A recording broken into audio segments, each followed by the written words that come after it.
Makikipag-break ka sa isang narcissist, ito ang mga kailangan mong malaman tungkol sa isang narcissist bago mo kipaghiwalay para mas prepared ka. Number 1, narcissistic supply. Ang mga narcissist, hindi nila kayang mag-supply ng sarili nilang self-esteem. Kaya kailangan nila ng constant admiration, attention, and validation mula sa iba para ma-feed yung self-esteem nila. Isa ito sa mga posibleng dahilan kung bakit mas prone sa cheating ang mga narcissist kasi gusto nila tuloy-tuloy ang supply ng attention para sa self-esteem nila. Hindi nila kaya na sa isang araw walang nagbibigay ng attention sa kanila. So, pag busy yung partner nila may convention or seminar sa ibang lugar, syempre, mababawasan yung attention. Ang gagawin ng narcissist is maghahanap na lang siya ng ibang tao na magsusupply ng self-esteem niya. Pero tandaan, hindi lahat ng cheaters are narcissists at hindi rin lahat ng narcissist ay cheaters. Number 2, narcissistic injury. Ito ang nangyayari pag ramdam ng narcissist na nathithreaten ang self-esteem niya kasi nawawala na yung supply niya.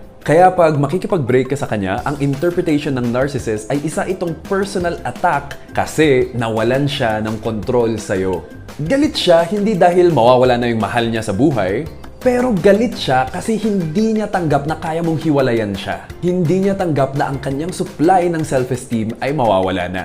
Basically, hindi partner or asawa ang tingin niya sa'yo. Supply ka lang ng self-esteem niya. Kaya pag may narcissistic injury, may iba't ibang reactions ito para hindi mawala yung supply niya. Tulad ng love bombing. Bigla-bigla na lang ma-effort, bait-baitan. Ipapakita niya na mahal ka niya para lang hindi ka mawala. Tapos paglipas ng ilang linggo, dahil naloko ka niya ulit, babalik na siya ulit sa dati. Kung hindi love bombing, maaaring igiguilt trip ka or igagaslight ka. Ipaparamdam sa'yo na ikaw ang dahilan kung bakit siya ganun. So, sa mga panahon na nagsi-self-pity siya or nagpapa-victim, remind yourself na hindi ka responsible sa bad behavior ng partner mo. Sinaktan ka dahil desisyon niya yun. Hindi ka sinaktan dahil nagkulang ka. Sinaktan ka dahil ganun siya. Kailangang paulit-ulit mo tong sabihin sa sarili mo para hindi ka mamanipula. Alam kong mahirap, lalo na pag may fear of abandonment ka dahil sa childhood experiences mo.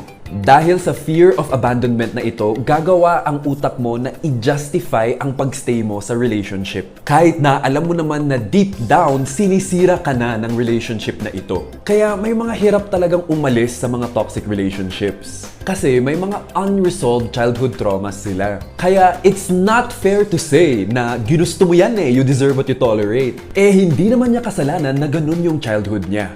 Very complicated talaga pag yung isang may fear of abandonment ay natapat sa isang narcissist. If you don't know what to do, look for a therapist. You can check out empath.ph